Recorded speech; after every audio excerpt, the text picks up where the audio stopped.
Hello guys, not এক্সেলেন্টেড PS6। এই গাড়ির প্রবলেমটা হলো স্টার্ট হয়, স্টার্টের উপরে রেস টান দিলে বন্ধ হয়ে যায়। স্টার্ট হবো, রেস টান দিলেই গাড়ি বন্ধ। এই কামটা আমি একটা তারের মাধ্যমে এটা সলভ করে দিয়েছি। আপনারা দেখতে থাকুন, একটা তারের মাধ্যমে কামটা সলভ করে দিন। এখন চাবিটা অন করে 3 বার টান দিয়ে দেবেন।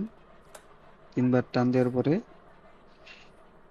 ওই তার ডান দিয়ে হরাই দিবেন, টান দাবাই করে দিবেন তারটা। টান দাবাই করে দিলে কামটা শেষ, কাম হয়ে গেল ব্যান্ডের এবারে। যে পুরা পিক আপ, পুরা পিক আপ নিচ্ছে না।